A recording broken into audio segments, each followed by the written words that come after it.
말씀이에요. 제가 다시 읽어드릴게요. 눈으로 따라 읽어보세요.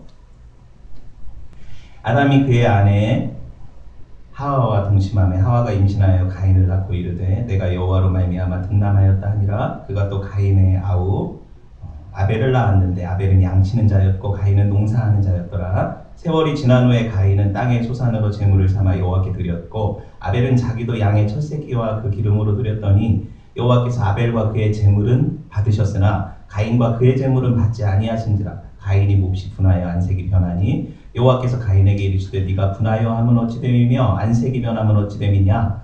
네가 선을 행하면 어찌 낯을 들지 못하겠느냐. 선을 행하지 아니하면 죄가 문 앞에 엎드려 있느니라. 죄가 너를 원하나 너는 죄를 다스릴지니라. 가인이 그의 아우 아벨에게 말하고 그들이 들에 있을 때에 가인이 그의 아우 아벨을 쳐 죽이니라. 아멘. 여기까지 봅시다. 예배는 생명입니다. 예배는 생명입니다. 라는 제목으로 함께 말씀을 나눌 거예요. 여러분, 창세기 3장에서 인류의 타락 기사가 나오죠. 아담과 하와가 뱀의 유혹에 빠져서 뭐를 따먹어요? 뭘 따먹어요? 포도나무? 네, 선악과를 따먹잖아요. 그렇죠? 제 그 노트북 보이세요? 제 애플 이거 왜 좋아하는지 아세요? 선악과가 나오죠. 이게 선악과 과일이라는 뜻은 아니고 배물은 자국이 있죠. 그렇죠? 이게 사과에 이렇게 있고 옆에 이렇게 배물은 그 자국이 있지 않나요? 있죠. 여러분이 표정이 전혀 이게 반응을 해야 소유를 하죠. 네. 늘 이걸 보면서 제가 느끼는 게 있어요. 내가 이 선악과를 배물은 아담이라는 생각을 하거든요. 제가 이 말씀을 준비하면서도 제가 가끔씩 이걸 쳐다봐요. 내가 이 선악과를 배먹은 그 아담이 맞지? 이 생각을 하거든요. 그래서 얘기를 하는 거예요. 여러분, 선악과를 배물고, 그렇죠? 범죄한 인간은 자기가 하나님처럼 되려고 했잖아요. 그렇죠? 그래서 졸지의 삶의 터전에서 쫓겨났어요. 하나님께서 그들에게 뭔가를 가르치시려고 그들을 고향에서 내쫓아버리신 것 아닙니까? 에덴이라는 그 풍요로운 동산에서 쫓아내시고 나서 동쪽으로 보내시고 나서 거기를 막아버리셨죠. 동산 중앙에 있는 어떤 나무를 못 먹게 하시는 거예요? 생명나무를 못 먹게 하시는 거잖아요. 왜? 죄인들이 영생할 수 없잖아요. 그렇죠? 하나님과의 관계 안에서 그분을 아는 게 뭐예요? 영생이잖아요. 영생이 뭐라고 해요? 요한복음에 보면 하나님 아버지와 그의 보내신 자 예수 그리스도를 아는 것이 영생입니다. 이런 말씀이 있잖아요. 전혀 모르는 분위기네요. 영생은 영원히 지속적으로 산다 이런 개념이 아니에요. 원래 영생은 시간이 없다는 개념이에요. 시간 자체가 시간 안에 구속받지 않는다는 개념이에요. 그리고 뭐냐면 내가 피조물이 하나님 안에 들어갈 때 영생이에요. 그거를 여러분이 이해를 하셔야 돼요. 그래서 하나님에게로부터 떨어져 나간 인생은 영생이 없는 거예요. 생명이 없는 거예요. 그렇죠? 그걸 그림으로 보여준 게 뭐냐면 아담과 하와는 범죄한 이후에 자기 힘으로 스스로 생명나무를 따먹을 수 없다는 거잖아요. 그걸 막으신 게 누굽니까? 하나님이시죠. 그럼 열어주실 분은 누구예요? 하나님이시죠. 그래서 예수님이 자기를 생명나무라고 하시는 거예요. 아시겠죠? 이런 그림으로 창세기를 보셔야 돼요. 사람들은요, 그 아담과 하와는 그 이후에 자기가 뭘 하나 먹으려고 해도 뭐 해야 돼? 땅과 투쟁을 해야 했어요. 그렇죠? 땀 흘리고 피 흘리고 땅을 기경을 해야 겨우 먹을 수 있고 연명할 수 있는 삶인데 아담에게 하나님이 하신 말씀이 뭐예요? 너는 흙이니 흙으로 돌아가라 그러시죠. 여러분, 이게 복음이라는 거예요. 왜 복음이냐면 아담이라는 이름 자체가 흙이라는 뜻 아닙니까? 그렇죠? 아담은 자기가 흙인 걸 모르고 감히 창조주 하나님의 자리에서 내가 하나님처럼 될 수 있다고 뻗팅겼더니 싸가지 없는 흙이에요. 그렇죠? 근데 흙이 하나님 앞에 대항했는데도 하나님이 너는 흙의 본연의 자리로 돌아가라 그럼 이게 복음이라는 거예요. 하나님과의 관계, 피조물과 하나님과의 관계를 다시 설정해 주시는 거죠. 너는 흙이고 나는 하나님이다. 너는 흙의 자리에 있어라. 그렇죠? 여러분, 그래서 사람이 다 죽고 흙으로 돌아간다는 개념이 있는 거예요. 근데 사실 이건 육체의 죽음만을 얘기하는 건 아니거든요. 다 알잖아요. 하나님과 관계가 끊어졌다는 건 뭐예요? 영적인 하나님의 그 공급하신 생명력이 끝났다는 거잖아요. 그렇죠? 그 상태로 그들이 서글프게도 본향 아담이 아니라 낙원인 에덴을 쫓겨나서 밖으로 나가게 된 거예요. 여러분, 죄가 얼마나 무섭냐면 그 이후에 아담과 하와에게서 태어나는 모든 인생들에게 이 죄가 유전이 되잖아요. DNA 안에 죄가 있는 거잖아요. 그렇죠? 그래서 우리 아이들이 태어날 때마다 얘네들이 그렇게 천사 같지만 천사가 아니라는 걸 알게 되죠. 금방. 죄인이기 때문에 그래요. 그 안에 유전이 있어요. 여러분, 하나님께서 그럼에도 불구하고 아담과 하와 니네들 이제 범죄했으니까 나랑 관계없으니까 떠나가서 니네들끼리 살아 그러셔요? 그러지 않죠.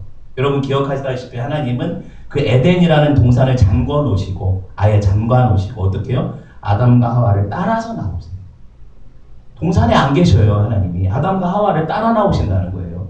그 이야기가 펼쳐지는 게 여러분 창세기 3장 15절에 우리가 이미 보았던 거예요. 여자의 후손을 통해서 뱀의 대가리를 그죠? 뱀의 머리를 상하게 하시겠다는 그 원시 복음이잖아요. 기억나요? 이게 왜 복음이라고 했어요? 여자가 뱀한테 붙어 먹었잖아요. 하나님을 거역하고. 그런데 하나님이 지금 누구하고 누구를 원수로 만드셨어요? 뱀하고 여자를 원수로 만드시잖아요. 생각해보세요. 지금 뱀하고 누구랑 편인데 여자랑 편 아닙니까? 그쵸? 근데 지금 이 관계를 다시 바꿔놓으셔서 너는 여자는 내 편이고 뱀은 네 원수다 그러시는 거잖아요. 맞죠? 이게 복음이라는 거예요. 하나님은 우리가 뭘 하기 전에 우리가 그 범죄한 자리에 있을 때 찾아오신다는 거예요. 범죄한 그 상태에서 하나님을 만나는 거예요. 그렇죠? 그리고 하나님은 우리를 자기 편으로 끌어당겨 버리시는 거예요. 그리고 우리를 속이고 죄 종노릇하게 만드는 그 사탄으로부터 우리를 격리시켜 버리시는 거예요. 그렇죠? 이게 복음이라는 거예요. 처음부터 이 복음이 이 동산 중앙에 숨겨져 있었어요. 그렇죠? 그리고 이 복음이 하나님께서 우리에게 주시려고 따라 나오시는 거예요. 이제 한번 이 말씀을 한번 생각을 해봅시다. 에덴 이후에 첫 번째 일어난 사건이 뭐예요? 지금 살펴보는 사건이에요. 1절 봅시다. 같이 읽어볼까요? 시작. 아담이 그의 아내 하와와 동침하며 하와가 임신하여 가인을 낳고 이르되 내가 여호와로 말미암아 등남하였다 하니라. 여러분 보세요. 하와는 사실 별명을 붙이자면 이런 거 아닙니까? 넌 이제 죽은 흙이다. 죽은 자의 어머니 이런 이름이 붙어야 마땅한 여자인데 그렇죠? 여러분 그 말씀 끝에 보면 뭐라고 돼요? 1장 끝부분에 하와를 뭐라고 불러요? 모든 산자의 어머니라고 부르죠? 모든 산자의 어머니라고 불러요. 맞죠? 너무 신기하지 않습니까? 하나님이 아무것도 모르시는 거예요 지금? 아니라는 거예요. 하나님이 하와를 범죄한 하와를 쫓아가셔서 내가 너를 산자의 어머니로 만들겠다는 하나님의 그 언약이신 거예요. 하나님의 열심인 거예요. 그렇죠? 그래서 죄인들에게 소망이 있다는 거예요. 그 소망을 붙잡고 아담과 하와가 절망하지 않고 누구를 낳아요? 아들을 하나 낳잖아요. 여자의 후손이 오려면 누가 있어야 돼요? 자기들로부터 아이가 나와야 되잖아요. 여자의 후손이 오려면 그 믿음의 메시지를 붙잡고 그 복음을 붙잡고 낳았는데 그 낳은 아들이 누구예요? 가인이죠. 근데 그들의 소망은 그거였어요. 우리를 통해 여자의 후손을 보내신다고 했으니까 여자의 후손이 태어나면 우리는 반드시 저 동산 하나님과 함께 깊은 은혜를 누리고 교제를 누렸던 저 천국 같은 에덴으로 반드시 들어갈 것이다. 돌아갈 것이다. 이 믿음 가지고 아기를 낳는 거거든요. 그렇죠? 이렇게 아기를 낳고 뭐라고 고백을 해요? 하와가 내가 지금 누구로 말미암아 아들을 낳았다고 해요? 여호와로 말미암아 아들 낳았다 그러죠. 여호와로 말미암아 등남하였다. 이 고백이 뭐예요? 하나님과 우리 사이에 어느 정도 은혜가 회복됐다는 증거 아닙니까? 그들이 이런 고백을 하는 거잖아요. 하나님이 내게 은혜를 베푸셔서 약속하셨던 그 아들을 낳게 하셨다. 이런 고백이잖아요. 그렇죠? 그 믿음 가지고 고백을 하니까 여러분 근데 참 안타까운 게 뭐냐면 그들이 기대했던 첫 아들 가인은 여자의 후손이 아니었다는 게 판명이 되죠. 오늘 본문을 통해서 판명이 되잖아요. 그렇죠? 안타깝게도 여러분 그들이 창세기 1장 28절에 생육하고 번성하라는 명령을 붙잡은 거예요. 이제 아기를 낳은 거죠. 저는 이 말씀이 우리에게 좀 뭐랄까 도전이 되었으면 좋겠어요. 뭐냐면 은혜가 회복되어지면 사실 관계가 회복되어지잖아요. 하나님과의 관계가 회복되어지면 깨어졌던 부부관계도 지금 회복이 되잖아요. 그렇죠? 얘네들이 범죄하고 나서 서로 막 원망하고 난리쳤잖아요. 그렇죠? 그런데 보세요. 둘이 사이가 회복이 되니까 아들로 더 낳는 거죠. 그건 상관없나요? 그거는 상관이 있는 거죠. 네, 회복되어진다는 거예요. 소망의 메시지가 여기 숨어 있다는 거예요. 부부관계라는 자기들의 순종의 행위를 통해서 여러분 그들이 이제 하나님께서 우리에게 주시고자 약속하셨던 그 여자의 후손이 우리를 통해 나올 것이라는 그 믿음 가지고 아기를 낳았는데 문제는 뭐냐면 그 아들이 아니었다는 거. 그게 문제죠. 그렇죠?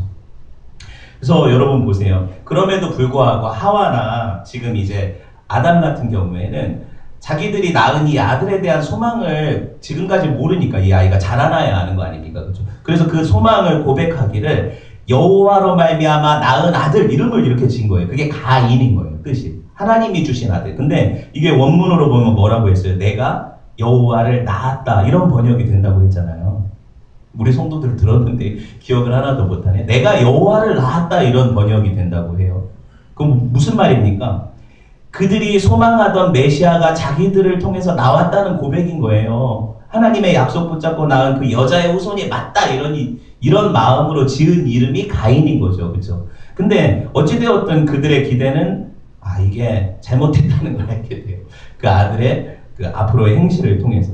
그럼에도 불구하고 그들이 믿음으로 이렇게 아들을 낳은 행위는 마치 99세에 약속을 받고 아브라함이 그 사라와 함께 손만 붙잡고 잔 게 아니라 부관계를 했다는 거죠. 그렇죠?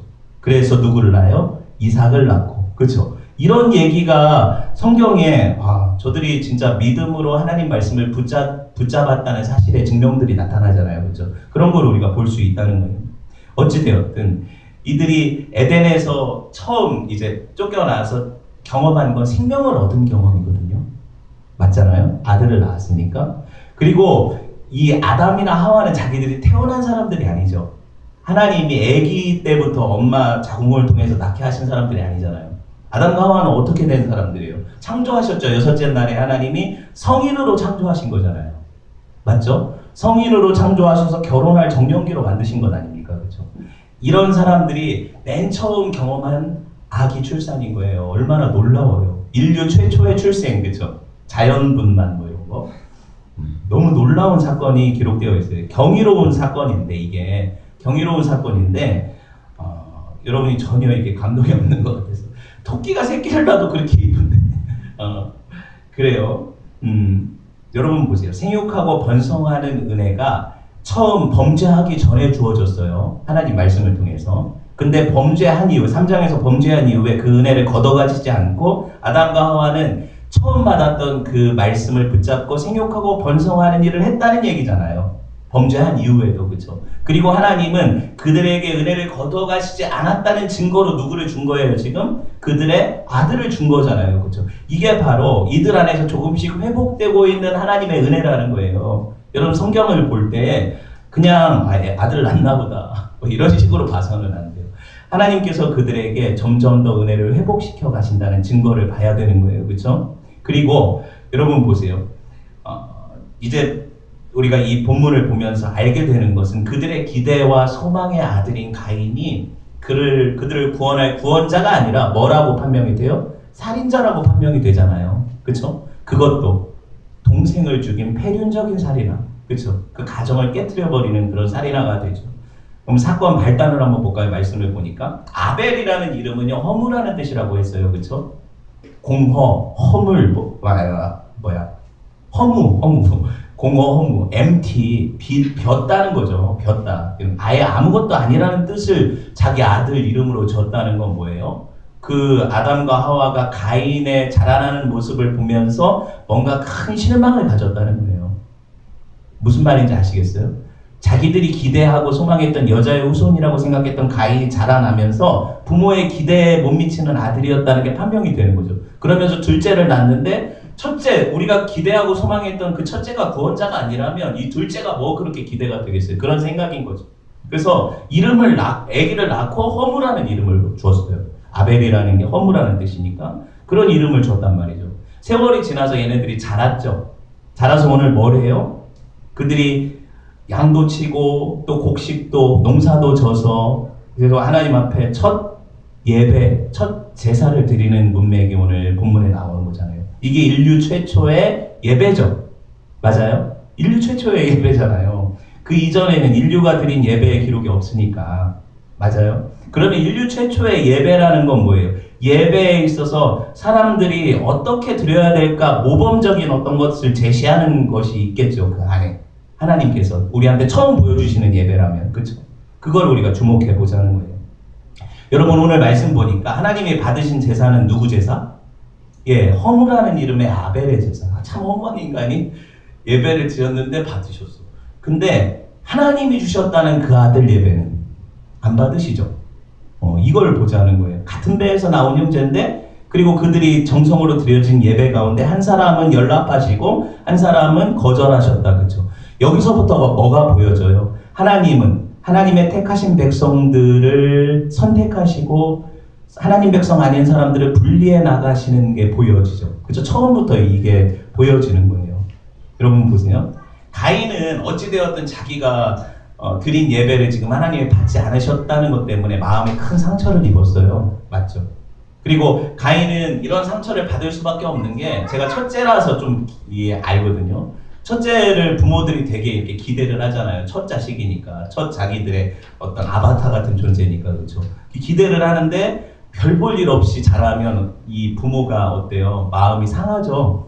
그렇죠? 근데 처음부터 그러진 않았을 거고, 가인을 향한 기대와 소망이 그들이 얼마나 컸겠어요. 아기 때부터. 그렇죠? 자라나면서 온갖 정성을 기울였고 이 아이를 사랑했고 기대와 소망의 아들이었을 거예요. 자라나면서 문제가 되었을 테지만. 여러분, 이런 사람, 근데 이 사람의 자기가 그동안 부모님께 그렇게 인정받고 어떻게 보면은 부모님의 기대의 아들이었는데 내가 드린 예배를 하나님이 지금 거절하신단 말이에요. 그렇죠?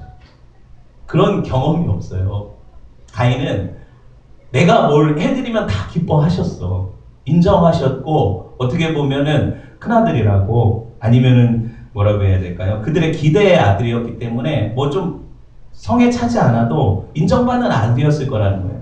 반면에 둘째는 그런 어떤 존재감 없는 아들이었을 거고요. 그렇게 자라났을 거라는 거예요. 그러니까 가인이 지금 하나님께 예배드렸는데 거절당한 것 때문에 그 마음이 분노가 쌓여 있는 거예요. 엄청나게. 한 번도 그런 거절이 없었으니까. 여러분, 그거를 지금 이제 가인 아벨의 이야기로 이렇게 이야기를 하니까 여러분들이 감이 안 오는데, 여러분들이 예배하죠 오늘. 그리고 보통 주일에 많은 사람들이 우리는 많은 사람들이 오진 않지만 예배를 해요. 하나님 앞에 예배를 하는데 어떤 사람들의 예배를 이 중에서 하나님이 연락하셨어요. 그 증거를 보이셨어. 근데 어떤 사람들은 똑같이 예배했는데 하나님 안 받으시겠대요. 기분 나쁘지 않을까요? 만약에 내 예배가 거절되었다는 것을 알게 되면 당연히 기분 나쁘겠죠. 그렇죠? 라고 제가 선동하는 거예요. 기분 나쁘다는 게 문제예요. 제가 이 말씀을 가지고 여러분들 왜 그런지, 하나님이 이걸 받고 이걸 받지 않으셨다면 먼저 예배자가 자기를 돌아봐야 되는 게 정상이죠. 우리가 예배를 받는 사람이에요? 우리가 예배를 평가하는 사람이에요? 아니죠. 우리가 하나님께 예배하러 온 거잖아요. 그렇죠? 그러면은 예배를 받으시는 그분이 기분이 나쁘신 게 먼저죠. 내가 지금 기분 나쁜 게 그게 중요해요. 지금 뭐가 잘못됐는지 아시겠어요? 인본주의가 이게 문제예요. 여기 앉아가지고 성도들이 죄다, 다른 아니에요. 많은 사람들이 여기 앉아서 내 분미에 맞는 예배를 드리기 원해요. 그 예배를 평가하고 판단하고 내게 은혜가 되냐 안 되냐가 중요하고, 뭐 저 찬송 왜 또 해? 목사님 또 틀렸네? 막 이러고 앉아있고, 틀린 건 제 잘못이고요. 이런 어떤 판단자로 내가 있으면 여러분이 생각할 때 내가 예배를 드리는 자예요? 아니면 내가 예배를 받는 자예요? 예배를 드리는 자라면 내가 그런 상황에서 그런 방식으로 반응하는 게 맞아요? 안 맞아요? 제가 어려운 말 하는 거 아니잖아요. 그렇죠? 근데 우리는 죄다 그러고 앉아있다는 거예요. 예배 시간에. 그게 문제라는 거예요. 여러분, 중심이 하나님 앞에 드려지는 예배 시간이라며요. 근데 내가 죄다 예배의 판단자로 앉아있는데 하나님이 예배를 받으시냐고요. 그렇죠? 이건 가인의 문제가 뭔지 아시겠어요? 좀 더 깊이 봅시다.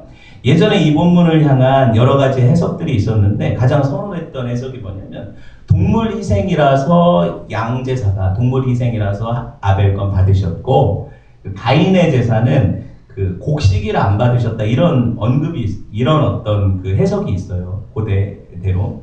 근데 여러분, 제가 이제 이 부분은 상당히 중요한 문맥이기 때문에 이따 따로 떼서 설명을 할 거고요. 다만 여기서 보시면 가인과 아벨이 드린 이 제사는 수확의 기쁨을 하나님 앞에 드려지는 감사제죠.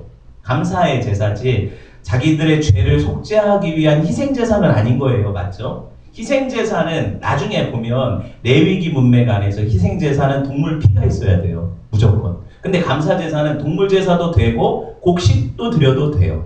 이해되셨죠? 그러니까 이 표면적으로 보면 감사제기 때문에 가인이나 아벨이 곡식이나 양으로 드린 제사, 이 제물 자체가 큰 문제가 될 것이 없어 보이는 거죠. 이해되셨죠? 그렇게 보고 일단은 그래요. 그렇고 이 둘이 처음 인류가 드리는 제사고 첫 수학의 것들을 올려드렸다면 적어도 이 두 사람이 어떤 사람은 나쁜 거 그냥 이렇게 곡식 털다가 그 쭉정이 같은 거 모아다 하나님께 올려드리지 않았을 것 같아요. 그런 얘기가 없고, 그쵸? 그런 나쁜 걸 드렸다는 얘기가 없잖아요, 가인이. 그쵸? 가인도 좋은 걸 드렸을 것 같고, 그리고 마찬가지로 여기 보면 양의 첫 새끼와 그 기름을 드렸다는 아벨도 좋은 것을 바쳤을 것 같아요. 그러니까 재물의 질의 문제도 아닌 것 같아요. 이렇게 보고, 그러면 뭐가 문제냐, 이거죠. 이 말씀을 좀 더 깊이 봅시다. 7절 볼까요? 7절. 일단 여기서 드러나는 게 제사 드린 사람의 그 마음 자세 문제를 언급하고 있어요, 하나님이. 그죠? 읽어봅시다. 시작. 네가 선을 행하면 어찌 낯을 들지 못하겠느냐? 선을 행하지 아니하면 죄가 눈앞에 엎드려져 있느니라. 죄가 너를 원하나 너는 죄를 다스릴지니라. 보세요. 지금 가인이요 하나님 앞에 제사했는데 이건 선한 행위가 아니라고 하죠. 선한 행위가 아니라고요. 제사를 드렸어요. 예배했다는 거. 근데 이건 선한 예배가 아니라고 평가를 받고 있는 거예요. 그쵸? 뭐냐? 그 마음 안에 뭐가 있대요? 죄가 있대요. 그쵸?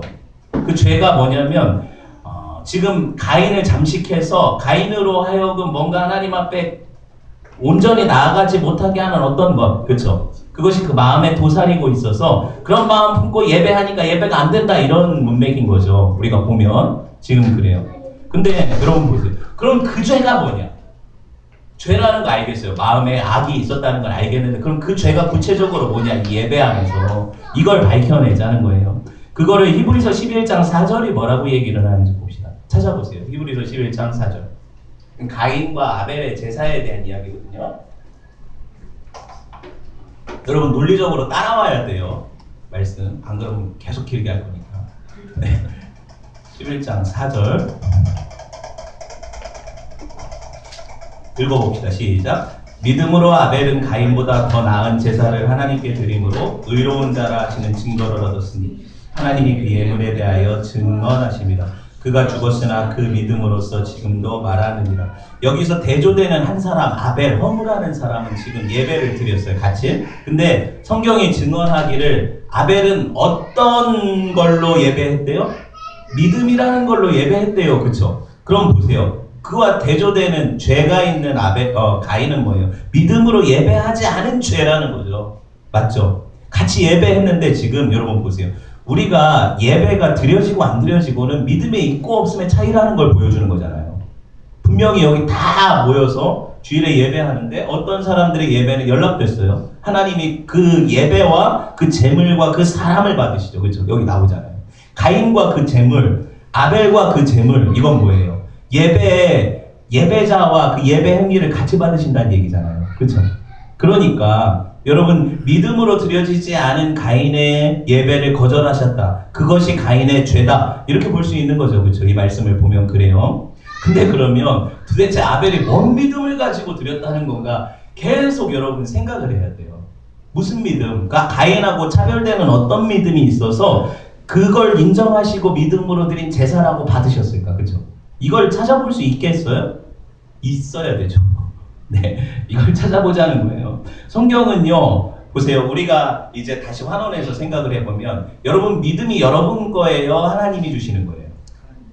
하나님 주시는 선물이라고 계속 배웠죠. 근데 여기서는 왜 그 적용이 안 돼요?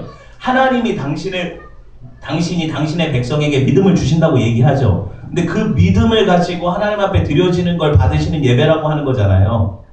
그쵸? 그럼 하나님으로부터 믿음을 받지 않은 사람은 믿음의 예배를 드릴 수 있어요? 없어요? 당연히 없는 거죠. 그럼 가인은 하나님으로부터 믿음을 받은 거예요? 못 받은 거예요? 못 받은 거죠. 그럼에도 불구하고 가인은 하나님 앞에 너는 죄를 가지고 하나님 앞에 예배했다는 책망을 하나님이 하시는 게 이해돼요? 제가 무슨 말 하는지 아시겠어요? 당신이 주신 거라며요. 그럼 아벨한테 주셨으니까 아벨은 믿음으로 드릴 수 있는 거죠. 그쵸? 가인은 안 주셨잖아요? 안 주셨으니까 믿음으로 못 드리는 거죠. 맞잖아요. 근데 왜 가인 예배를 안 받으시고 그도 안 받으시고 화내시냐는 거죠. 성경이 되게 일관적이라고 제가 얘기를 하잖아요. 하나님이 성도들에게 믿음을 주신다고 했죠. 맞죠? 그리고 그들을 향해 뭐라고 해요? 창세전에 하나님이 택하신 백성이라고 하죠. 그들은 하나님을 믿을 수 있는 구원받은 백성이죠. 맞죠? 가인과 아벨의 문맥에서 이 이야기에서 다른 게 아니에요. 하나님을 믿는 사람만 예배할 수 있다는 거 보여주는 거잖아요, 지금. 맞죠? 하나님을 믿는 사람만 예배할 수 있는 거예요. 믿지 않는 사람은 예배할 수 없어요. 왜? 하나님이 믿음의 선물을 안 주셨으니까. 그들은 믿음으로 예배할 수 없는 거예요. 같은 행위는 할 수 있어요. 앉아서 뭐 헌금도 하고 찬송도 하고 다 할 수 있다는 얘기예요. 그렇죠? 그렇지만 연락되는 예배는 믿음의 제사만 받는 거죠. 그거를 설명을 하는 거예요. 그런데 보시면 여기 한 가지 실마리가 그가 믿음의 행위로 드린 게 뭘까? 믿음의 행위로 드린 게 뭘까? 그리고 그 제사로 인해서 하나님이 그를 4절에 보니까 의로운 자라는 증거를 얻었다 그러죠. 아벨이. 의로운 자. 우리가 볼 때 성도들을 향해 하나님이 칭의를 주시려면 하나님이 우리한테 어떤 걸 주세요? 어떤 걸 주세요? 하나님이 의롭다 하심을 주시는 게 칭의니까, 그렇죠? 그 의로움을 덧입혀 주시는 거 맞잖아요, 그렇죠? 그걸 여러분이 한번 생각을 하고 따라와 보세요. 제가 이게 좀 선문답 같을 수 있는데 이렇게 생각을 해봅시다. 하나님이 아벨을 통해서 드려진 그 예물과 그를 받으시면서 너는 의롭다 인정하시는 거예요, 지금. 그렇죠? 그렇게 하고 있는데 이 실마리가 이 말씀 안에 있어요. 보시면 하나님이 뭐에 대해서 증거하신다고 그래요. 4절 후반절에 보면 하나님이 그 예물에 대해서 증언하심이라 그러죠. 제가 아까 양제사 동물 희생에 대해서 잠깐 이후에 설명하겠다고 얘기를 하잖아요. 그렇죠? 왜냐면은 원래 감사제라면 동물이든 곡식이든 상관없이 드릴 수 있는 제사가 맞아요. 그런데 지금 보면은 레위기라는 어떤 나중에 생겨난 율법. 그래서 감사제가 있고 속죄제가 있고 희생제가 쭉 있잖아요. 그런데 그 율법은 언제 생긴 거예요? 이 사람들을 태어나고 한참 후대에 생긴 얘기예요. 맞죠? 그럼 이 사람들한테 그게 소급돼서 적용될 필요가 없는 거예요. 그렇죠? 이들에게는 뭔가 다른 특별한 예배 방식이 벌써 계시됐다는 거예요. 그들이 어떻게 드려야 하나님이 받으시는 예배인지 이미 알려주셨다는 거예요. 하나님은 주시지 않은 걸 요구하시는 법이 없으니까. 그렇다면 제가 볼 때 이 말씀을 보면서 아니 이게 첫 예배라며요. 그죠?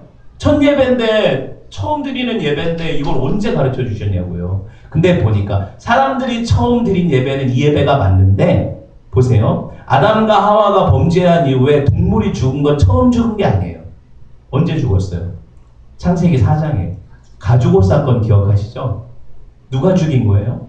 하나님이 어떤 동물을 잡으셨죠. 그게 뭔 동물인지는 몰라요. 근데 어떤 동물을 잡으셔서 그들이 자기의 수치를 가리려고 무화과 나무 잎으로 엮었던 그건 나이가 없어지는 자기들이 인간들이 죄를 가리려는 건 그건 다 나이가 없어지는 거라고 했잖아요. 그렇죠? 그런데 하나님이 없어지지 않는 그 동물의 가죽으로 덮어주시는 은혜를 누린 것 아닙니까? 이게 복음이고 이게 구원이라고 했잖아요. 그렇죠? 근데 어떤 동물인지는 계시되지 않아서 잘 몰랐는데 지금 보니까 이 동물이 양이 아니었을까? 왜 그러냐? 왜 그러냐? 여러분 이 아벨이라는 사람이 지금 양을 친다고 하죠? 근데 이 노아 홍수 이전의 사람들은요 동물을 육식을 하지 않았다는 거 아세요? 그건 또 처음 들어보는 거예요? 그럼 말씀을 찾아봅시다. 제가 거짓말 하는 건지. 창세기 9장 1절에서 4절.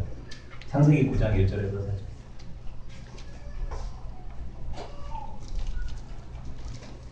머리 아파서 기도하겠어요? 창세기 9장 1절에서 4절. 찾으셨어요? 봅시다. 여기 보시면 하나님이 아담에게 주셨던 그 언약이 다시 새 하늘과 새 땅이 열리고 홍수 이후에 또 인류의 새로운 조상이 될 누구? 노아와 그 아들들에게 동일하게 주어지죠. 뭐예요? 생육하고 번성하라 땅에 충만하라. 이거 아담과 하와에게 주셨던 그 명령이잖아요. 그쵸? 그리고 나서 하시는 말씀이 뭐예요? 뒤에 보면 3절에 모든 산 동물은 너희 먹을 것이 될지라 채소같이 내가 이것을 다 너희에게 주노라. 그럼 그 이전에는 고기를 못 먹었다는 거예요. 여러분 보세요. 어떤 사람이 농사를 져요. 곡식을 먹으려고 짓는 거죠. 어떤 사람이 양을 키워요. 왜 키울까요? 못 먹는 걸 왜 키우냐고요. 의미가 없잖아요.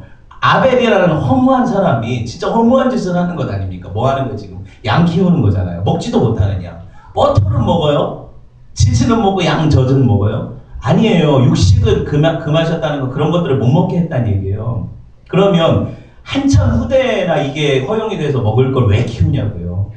여러분, 이 말씀이 숨겨진 거죠. 왜 숨겨졌습니까? 하나님께서는 아직 제사를 계시하지 않으셨어요. 그런데 하나님이 처음 아담과 하와를 죄를 덮기 위해서 잡으셨다는 그 동물이 양인 것을 보여주시는 거예요.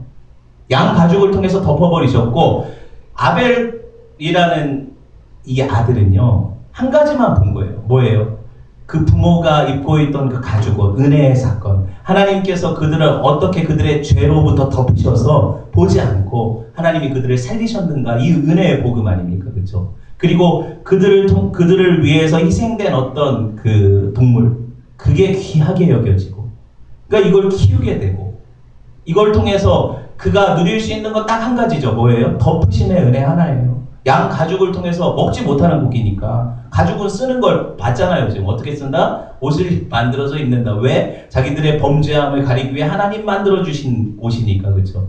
이걸 보고 아벨이 마음에 어떤 생각을 갖고 양을 키웠을까가 짐작이 되는 거죠. 생각을 해보세요. 아벨은요, 이걸 먹으려고 키운 것도 아니고 오직 하나, 자기들의 죄를 가리시는 그 은혜를 기억하면서 하나님, 내가 다른 것 다 세상의 부요함과 이 땅의 소산과 사람들이 자랑하는 이 풍요로운 것들은 관심 없습니다. 나는 오직 이 어린 양께 관심이 있습니다. 하나님이 덮어주시는 이 은혜의 복음만 난 살 길입니다. 이 고백을 하면서 살아간 사람이 아벨이라는 거예요. 아벨이 그 하나, 바보 같죠 진짜. 어떻게 이렇게 바보같이 살아요. 근데 이 사람은 자기가 바보라고 생각하지 않았어요. 하나님의 은혜를 누리고 살았어요. 그래서 그 양을 키웠고, 그리고 그 가죽옷의 은혜를 깊이 기억하면서 자기 삶에 적응하면서 살았던 사람이에요. 아, 내가 살 건 이 길이구나. 오직 누구의 이 어린 양이 나중에 누구를 예표해요? 다 아시잖아요. 그렇죠? 6월절 어린 양으로 오신 예수 그리스도를 예표하잖아요. 예수 그리스도를 바라보며 그가 그 믿음으로 산 거예요. 근데 사람들이 볼 때는 아벨은 진짜 허무한 인간이에요. 저거 왜 키우냐? 진짜 허무하다 인생아. 이렇게 손가락질 받는 게 그리스도인의 인생이라는 거예요. 지금 왜 사냐 도대체. 그들의 소망이 하나님께만 있잖아요. 저 하늘에 있대요. 이 땅에서는 마치 나그네 행인처럼 살아가요. 근데 그들이 고백하고 부르는 건 누구예요? 예수님 하나예요. 그쵸? 사람들이 볼 때 얼마나 허무한 인간들이에요. 믿음으로 살고 믿음으로 죽는데 그렇게 예배해요. 정말 바보같이. 그쵸? 그런데 하나님은 그런 사람들의 하나님이세요. 그래서 하나님이 그들을 덮으시는 거예요. 그리고 그 믿음 가지고 살아가는 사람들은 결코 하나님께 버림받질 않아요. 여러분, 아벨이 믿음으로 드렸다고 증거한 이 예물이 예수님이잖아요. 여러분, 제가 아까 서두에 믿음은 누가 주시는 거라고 했어요? 하나님 주시는 거라고 했죠. 그쵸? 그 믿음이 그 사람을 의롭게 한다고 했죠. 근데 그 믿음을 다시 올려드리는 걸 예배라고 하죠. 그쵸? 근데 그 믿음의 주가 누구예요? 예수님이시잖아요. 그쵸? 하나님을 예배할 때 우리가 하나님 앞에 예배할 때 가지고 나가야 될 예물은 예수님밖에 없어요. 여러분이 어떤 행위를 가지고 하나님 앞에 나갈 수 있어요? 나는 오직 예수 그리스도의 보혈 아니면 죽을 수밖에 없는 죄인이라는 이 고백밖에 없잖아요. 그래서 나는 아무리 열심히 일하고 내가 수고한 거 헌금하고 이래도 하나님을 만족시킬 수 있는 그런 사람 아니라는 고백이잖아요. 그게 예배 아닙니까? 그래서 당신의 은혜가 나를 덮지 않으면 죽을 수밖에 없는 죄인이 나고, 나 대신 죽은 양이 예수님이시고, 그래서 나는 하나님 주신 그 독생자 예수 그리스도의 이름으로만 예배하는 자라고 고백하는 게 이게 예배고, 그렇죠? 그렇게 드려져서 여러분 이 시간에 여기 앉아 있는 거예요. 하나님이 그 예배만 받으시는 거예요. 그래서 예수님이 수가성에 우물가의 여인한테 찾아오셨을 때 그 우물가의 여인이 물어보잖아요. 뭐 목마르다 어쩌다 그럼 생수를 마셔라 뭐 이러다가 그 생수가 누구냐 그러니까 예수님이 자기라고 얘기하시거든요. 그러면서 그 얘기를 듣고 나서 여인이 뭐 물어봐요. 우리 조상들은, 사마리아인들은 이 그리심이라는 이 산에서 예배했습니다. 하나님 앞에. 저희 이스라엘 사람들, 유대인들은, 우리를 개취급하는 저 유대인들은 저 예루살렘이라는 성전에서 예배하고 있어요. 지금까지. 근데 우리가 어떻게 예배해야 됩니까? 그러니까 뭐라고 해요, 예수님이? 예수님이 뭐라고 하세요? 이 산, 그리심산에서도 말고 저 예루살렘에서도 아니다. 신령과 진정으로 예배할 때가 온다. 영과 진리라는 거죠. 신령과 진리가, 그렇죠. 영과 진리로 예배할 때가 온다. 그러고 나서 예수님이 뭐예요? 자기가 하나님 앞에 그렇게 예배하는 성전이라고 말씀하시잖아요. 그러니까 예수님을 통해서만 예배할 수 있는 거예요. 바로 그때가 왔죠. 그래서 저와 여러분은 지금 예수님을 통해서 나가지 않습니까? 그냥 어려울 게 하나도 없어요. 하나님이 받으시는 모든 예배에 예수님이 빠지면 끝이에요. 그렇죠? 그래서 여러분 기도할 때도 다 내 어떤 기도를 하고 나서 마지막에 뭐라고 기도해요? 누구의 이름으로 나가요? 예수님의 이름으로 나가는 거예요. 그게 다 그런 거예요. 예수님이 아니면 받지 않으시니까. 그래서 우리가 어떤 행위를 가지고 하나님 앞에 예배할 수가 없어요. 가인은 이런 마음으로 예배했을 거예요. 내가 그래도 농사 져가지고 제일 좋은 곡식, 그죠? 내가 내 수고의 열매, 땅과 싸워가지고 하나님 앞에 바치려고 가져온 내 수고의 소산, 내 어떤 선한 행위, 어떤 나의 최고의 열심, 종교적인 열심, 하나님 앞에 드리는 최상의 헌물, 이걸 가져왔는데 하나님이 거절하시니까 기분 나쁜 거잖아요. 근데 왜 거절하셨을까요? 다른 이유가 있는 게 아니에요. 그는 예수님을 통해서 예배하지 않았기 때문에 그래요. 아벨은 다른 게 없어요. 그는 자기를 덮으시는 예수 그리스도의 피를 통해 하나님께 나갔기 때문에 받으신 예배가 된 거예요. 이거 하나예요. 여러분, 그래서 우리가 이 예배 문맥 안에서 발견할 수 있는 건 단 하나죠. 뭐예요? 아벨을 향해서 하나님이 너는 더 나은 제사를 하나님께 드렸다. 더 나은 제사는 얘보다 좀 낫다 이런 차원이 아니라 질적으로 다른 예배라는 거예요. 얘 예배는 받지 않을 예배고 네 예배는 내가 기뻐하는 예배라는 거죠. 그게 어떤 예배예요? 성도가 예수 그리스도를 믿음으로 하나님 앞에 올려드리는 예배죠. 그거밖에 없어요. 여러분, 그래서 이 진리 되신 예수님을 떠나서 우리가 하나님을 예배할 수 없어요. 오늘 사실 이게 참 큰일 났어요. 다 못하겠어요. 가인이 실패한 건 그거 하나예요. 믿음으로. 근데 그게 하나의 작은 실수가 아니라 예배를 받으시고 안 받으시고를 결정하는 가장 중요한 핵심이었죠. 그렇죠?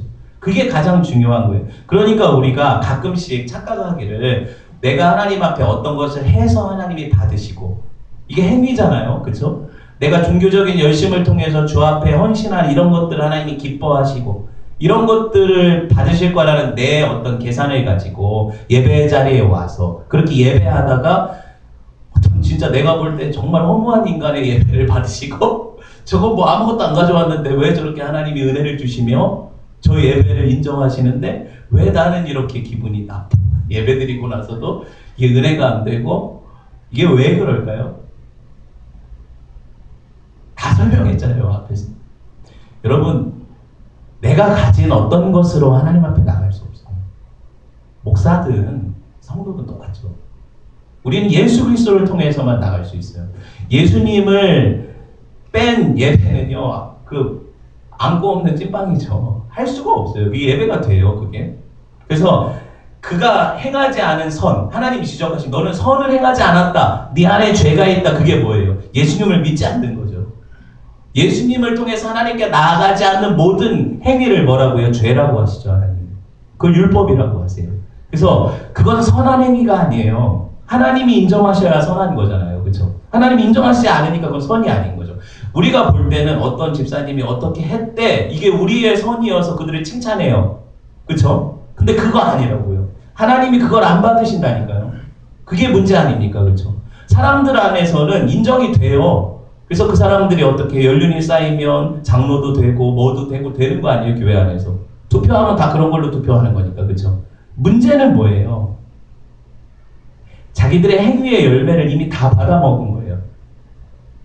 그리고 실제로 하나님 앞에 진정한 예배를 드려본 적이 없는 거예요. 예배가 은혜가 안 돼요? 은혜가 안 되는 게 아니라 여러분 안에 은혜가 없는 거예요. 은혜가 뭐예요? 예수 그리스도를 통해서 오는 거잖아요. 그렇죠? 내 안에 예수님 없는 거예요. 그럼 예배가 은혜가 안 되는 거예요. 예수님 계시면 어떤 상황, 어떤 환경에서도 하나님 예배할 수 있어요. 왜? 하나님이 받으시는 믿음의 예배는 그거 하나거든요. 내 안에 예수님이 계신가 안 계신가. 그렇죠? 그걸 통해서 하나님 앞에 올려드리면 하나님이 기쁘게 받으세요. 내 아들 왔구나 이거죠. 넌 누굴 데리고 왔냐? 열심히 뭔가 준비해 왔는데 다 가져가. 필요 없어. 이렇게 하시는 거예요. 그래서 여러분 구원이든 성도의 예배든 성화든 모든 것들에 있어서 뭐가 빠지면 안 돼요? 예수님 빠지면 안 돼요. 이게 복음이에요. 그쵸? 근데 그거를 빼고 다른 어떤 것들로 우리가 대체할 수 있다는 것, 그 생각 자체가 벌써 오염된 거죠.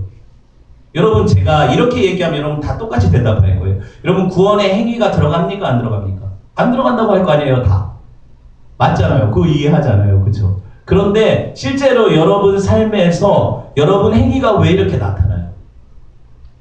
예배함에 아니면 어떤 주를 섬김에 있어서 그 행위가 나타난다는 건 다른 게 아니에요. 그걸 하고 인정 못 받을 때의 서운함이 있다는 거죠. 마음 안에. 그럼 이미 나는 그게 하나님 앞에 내 의를 드려버린 거예요. 그리고 하나님 그걸 지적해내시는 거죠. 그건 네가 네 의를 가지고 한 거야. 누가 아무도 안 알아주니까 기분 나쁘지?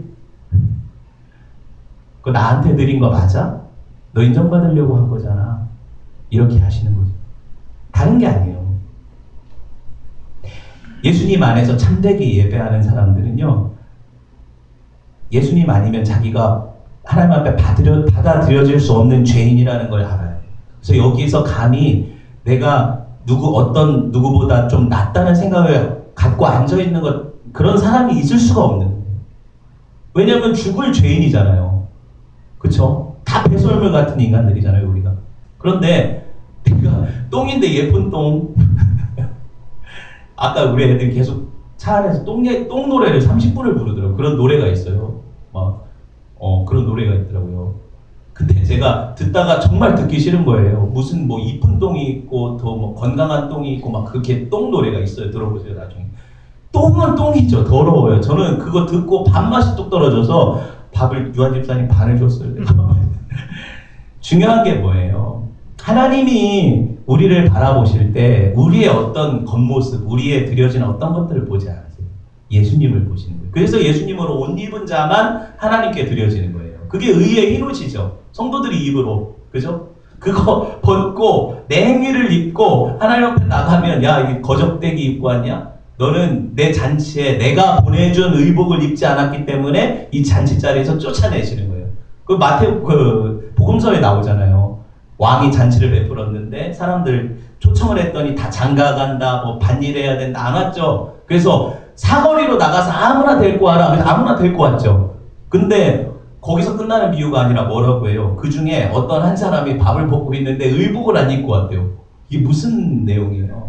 원래 그 이스라엘의 혼인잔치에는 신랑 측에서 신랑 혼주 아버지가 옷을 보내줘서 예복을 입어야 참석하게 되어지는 그런 그 행사거든요. 그 피로연에. 근데 어떤 사람이 급하게 온 건 맞는데 옷을 안 입고 왔어요. 그랬더니 뭐라고 해요? 밥 먹고 있는 사람을 쫓아내라고 하잖아요. 지가 불러놓고. 그쵸? 그 비유가 희한하지 않아요? 왜 와서 요새는 돈 주고도 하객 부른다는데 밥 먹고 있는데 왜 쫓아내요? 근데 딱 하나 지적하는 게 뭐예요? 옷 안 입고 왔다는 거죠. 성경이 뭔 얘기하는지 아시겠어요? 예수 그리스도 옷 입지 않은 사람들은 하나님의 천국 잔치에 들어갈 수가 없어요. 다 쫓겨나는 거예요, 그게. 그래서 처음 이 예배, 왜 제가 이게 중요하다고 했습니까? 인류가 드린 첫 예배죠. 이 예배에서 이 예배가 어떻게 드려져서 어떤 게 연락이 되고 어떤 게 안 연락됐는가 알면 우리가 그 이후에 드리는 예배 자체가 달라질 것 아닙니까? 그렇죠? 그게 중요하기 때문에 그래요. 그리고 앞으로 이제 예배에 대한 내용들이 나오면 제가 다 설명을 드릴 텐데 예수님 외에 받으시는 예배가 없거든요, 성경에. 그거를 우리가 볼 수가 있는 거예요. 그래서 하나님이 받지 않으셨을 때 가인의 태도를 보면 어때요? 엄청 화가 났죠. 여기서 드러나지 않습니까? 그 태도가. 아까 제가 처음에 얘기했잖아요. 어떤 사람이 예배를 드렸는데 하나님이 안 받으셨다는 것 때문에 화가 나고 기분이 나쁘면 이미 그 사람은 그 마음 안에 하나님을 경외해서 드린 예배가 아니라는 거잖아요. 다 드러내시는 거예요, 하나님이. 여러분, 말씀을 좀 정리하려고 해요. 오늘 저와 여러분 예배 드리고 있어요. 그렇죠? 그리고 주일마다 수많은 교회들에서 예배가 드려져요. 근데 다들 저마다 하나님 앞에 자기의 어떤 헌신을 가지고 나오는데 정말 서글픈 게 하나님이 받으시는 예배, 받지 않는 예배가 있다는 거죠. 그들은 모르고 돌아가는데 근데 그게 쌓여서 평생 지났어요. 근데 하나님 앞에 섰을 때 난 너한테 예배를 한 번도 받아본 적이 없는데 난 매주 예배했는데 한 번도 안 빠지고 새벽 예배도 가고 하나님이 나를 예배 자리에서 본 적이 없으시대요. 말이 돼요? 얼마나 화가 날까요? 그렇죠? 화가 나요. 그거 화나지 말라고. 네, 여러분 보세요. 내가 예수님을 통해서 예배하지 않으면 다 헛되고. 그래서 하나님, 내가 오늘 이제 말씀을 정리하면, 하나님, 내가 예수님을 통해서만 하나님께 나가겠습니다. 하나님이 기뻐하시는 오직 내 안에 계신 예수님을 통해서만 하나님을 만족시킬 예배자가 될 수 있다는 걸 배웠으니까 다른 어떤 거 가지고 하나님 앞에 드려서 기쁨을 얻으려 하지 않겠습니다. 그런 고백으로 나갔으면 좋겠고요. 예, 그런 은혜가 저와 여러분에게 있었으면 좋겠어요. 다음 주에 이 말씀 더 뒤에 부분 남은 것까지 붙여서 해야 되는데 더 길어지겠네요. 네, 기도합시다.